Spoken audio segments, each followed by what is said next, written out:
tänään täällä Diamond Clinicillä käymässä, jossa Mirja on kertonut meille erilaisista pienhoidoista, mitä voi tehdä, esimerkiksi huulien täyttöä ja kasvohoitoja sun muita. Ja sitten meillä on täällä tällaiset herkkutarjoilut ollut tänään, hyvää ruokaa ja sitten pressiä ja haastatteluita itsenäisyyspäivään liittyen. Albanian kielellä eli ja urimme pavasin epilates.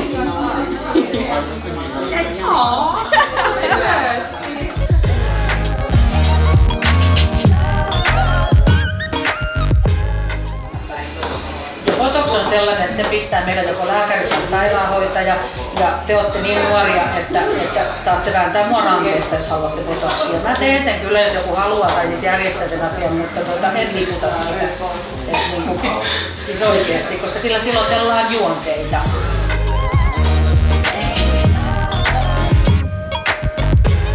Ja sitten meillä on tällä viikolla myös Stockmannilla voittajan kruunun julkistaminen, jonka Elintrus on suunnitellut Miss Helsinkiä varten. Ja se totta kai jännittää ja saa niinku tajumaan, että se finaali vaan lähestyy tässä, että aika alkaa käymään vähin.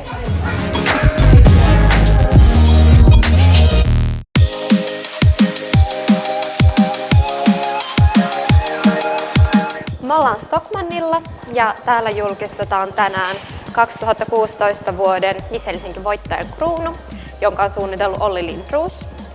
Ja meillä on päällä tommoset Meslevin ihanat valkoiset iltapuvut ja itse ootan kyllä innolla, että päästään tonne näkemään, millainen se kruunu on. Tää on niinku sellainen Bridezilla. Niin, mä voisin kuvitella, että sä oisit. Siis mä varmaan oonkin siis... Pysy kaukan musta sit kun mä menen naimisiin, musta tuntuu, että mä oon niin silleen... Oi ihan morsian. Päivää. Moi, niin Olli Lindroos, moi. Moi. Helena. Moi. Olli. Moi. Tanja. Olli. Vieläkö on joku? 2, 3 nyt muuta. Kiitos paljon. Kiitos.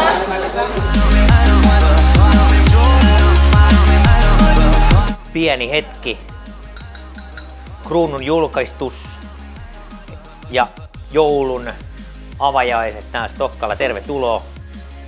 Teitä on erittäin hyvä, hieno ydinporukka. Kiitos kaikki. Tulitte paikalle tänne ja kipesitte noin 7 kerrosta ylös tänne Stokkan yläkertaan. Ihan ensimmäiseksi kiitos Marttiina koko homman niin kuin kaikista meidän tämänhetkisen tarinan ajatuksesta. Tämä on ihan mahtavaa. Siis maailman mahtavin niin kuin fiilis ollut rakentaa tällaista niin kuin mun mielestä jollain tapaa myyttistä juttua niin kuin kruunu. Tänään julkistetaan Miss Helsinki 2016 kruunu. Mä voin kertoa siitä oma puoleni. Marttiina kertoo hänen kauniista naisistaan omat pienet esittelyt. Kun Marttiina sanoi, että tehdään kruunu, mä olin, selvä, tehdään kruunu. Ensimmäinen visio lähtee pyörimään semmonen kuin kruunu on.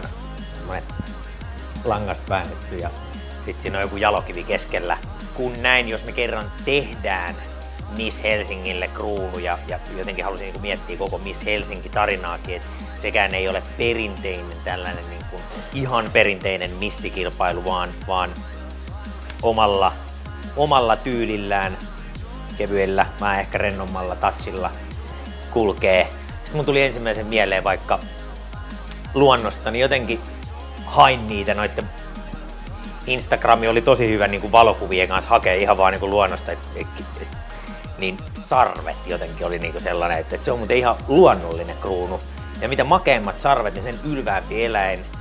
Ja mitä vanhempi, mitä isommat ne sarvet on, niin sen enemmän silloin ehkä niin kuin se on jalostunut, se on arvokkaampi, se on sen lauman johtaja, se on sen ykkönen. Jotenkin tähän liitetty kauris niitä muutamia kuvia, mitä löytyi, niin on ihan mahdottomia. Sitten en mä päässyt siitä eteenpäin, en eteen enkä taakse, niin pakko se oli sitten laittaa tällä idealla. Ja semmonen aika moderni. Mä haluan aina tuoda koruihin niinku syvyyttä, että se ei ole vaan niinku levystä leikattu siluetti, vaan että siinä on hyvin syvyyttä ja se kestää 360 katsetta. Niin sinkäpuoleen sitten päädyttiin tällaiseen. Tää on 2016 nyt. 2017 tämä sama kruunu jatkuu ja kasvaa niin kuin luonnossakin asiat kasvaa. Et 2017 voi olla vähän erinäköinen. Tittiridiin.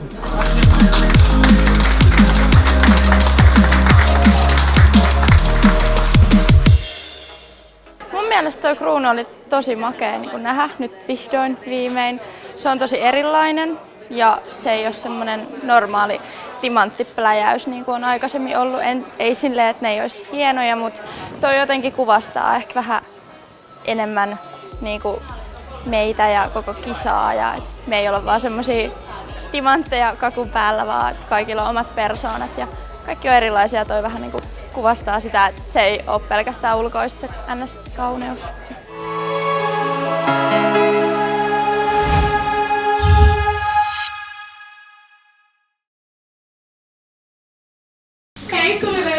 Heippa, kiitos!